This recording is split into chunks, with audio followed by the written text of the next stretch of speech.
నమస్తే అండి. ఇక్కడంతా క్లీన్ చేస్తుందండి. కుక్లైన్ వచ్చేసి ఇదంతా గడ్డి ఎంత తీస్తుంది. ఇక్కడ అంకుల్ నిలబడుకున్నాడు కదా, ఈ అంకుల్ వాళ్ళ చెల్లెలు హెడ్ మాస్టర్ అనమాట ఎల్ఎంటీ స్కూల్లో.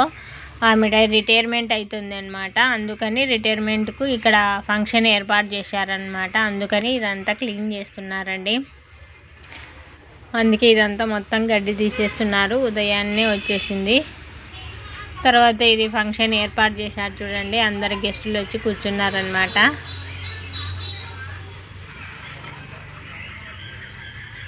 నేను కూడా ఫంక్షన్కి వెళ్ళానండి. వీళ్ళు ఎదురింటి వాళ్ళే అనమాట, కింద ఉంటారు, క్రిస్టియన్ వాళ్ళు అనమాట. వాళ్ళు భోజనాలు చికెను మటను అవన్నీ చేశారండి. ఈరోజు శనివారము ఏకాదశి కదండి, మధ్యాహ్నం, అందుకే మేము తినలేదండి. ఆలు కర్రీ, గోంగూర చట్నీ, పెరుగు చట్నీ అవి వేసుకొని తినేసాము. వాళ్ళు మాత్రం తినేశారు. చికెను మటన్ అవన్నీ వాళ్ళు తింటారు కదా, తినని వాళ్ళకు సపరేట్ పెట్టేశారండి, వెజ్ నాన్ వెజ్. నేను వెజ్కు తినేసానండి. తర్వాత స్వీట్ కూడా ఇచ్చారు, స్వీట్ తినేసాను. తర్వాత రిటర్న్ గిఫ్ట్ అండి, ఏదో బాక్స్ ఇచ్చారు, ఎటువన్నా పోసి పెట్టుకోవడానికి అనుకుంటా. బాక్సు గులాబీలో వచ్చినాయండి ఫ్లవర్స్ ఈ బాక్స్ మీద. రిటర్న్ గిఫ్ట్ అనమాట, ఇది ఇచ్చారు. బాగుందండి రిటర్న్ గిఫ్ట్.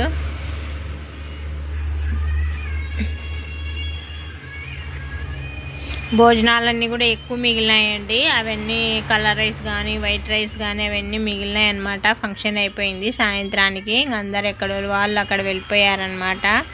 ఇంకా భోజనాలు ఎక్కువగా మిగిలినాయండి. అవన్నీ అందరికీ పనిచేసినారు. ఇంక ఇది ఆదివారం ఉదయాన్నే అనమాట. ఆదివారం 5 గంటలకే వర్షం పెద్దగా పడిందండి. ఒక అర్ధగంట సేపు పడింది వర్షము. తర్వాత ఇంకా ఆగిపోయింది.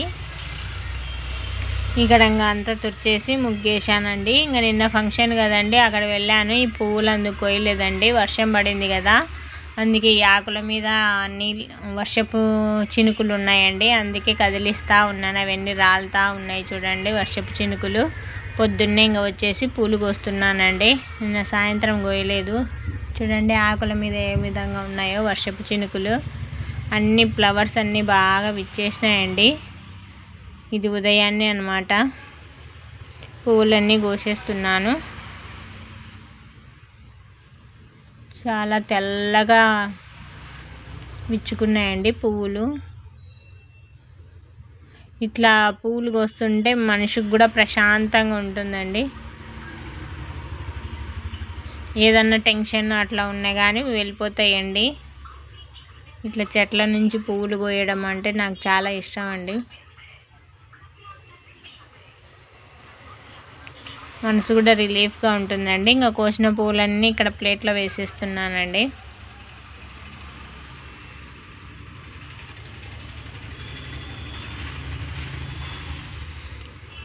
చెట్టు నుంచి కోసి పువ్వులు ఆ దేవునికి సమర్పిస్తుంటే అదొక ఆనందం అండి.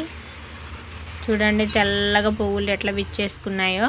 ఇంకా అంతలోపల పాలు పెట్టానండి స్టవ్ పైన. పాలు వేడెక్కాయి అనమాట. ఇంకా పువ్వులన్నీ స్వామి అమ్మవార్లకు అలంకరించేశానండి. తెల్లగా చూడండి ముత్యాలలాగా మెరుస్తూ ఉన్నాయి పువ్వులు, నక్షత్రాలలాగా ఉన్నాయండి.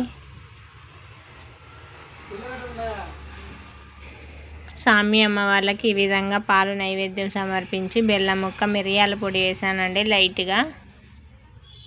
ఈరోజు నైవేద్యం అనమాట పాలు. ఇట్లా పూజ చేశానండి. ఈరోజు ఆదివారం ద్వాదశి అనమాట. తులసి కోట దగ్గర కూడా పువ్వులన్నీ సమర్పించేశానండి. ఫ్రెష్గా పువ్వులు కోసి స్వామి అమ్మ వాళ్ళకి పెట్టేశాను.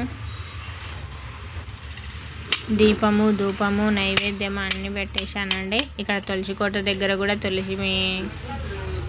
జాజి పూలు అలంకరించేశానండి. అరటి పండ్లు నైవేద్యంగా సమర్పించానన్నమాట.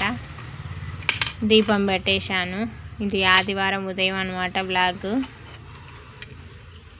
శనివారం సాయంత్రం టు ఆదివారం మధ్యాహ్నం వరకు అనమాట. సూర్యుడు చూడండి, వర్షం పడింది తగ్గిపోయింది కదండి. సూర్యుడు చక్కగా వచ్చేసాడు. సూర్యకిరణాలు ఇంట్లోకి పడుతూ ఉన్నాయి.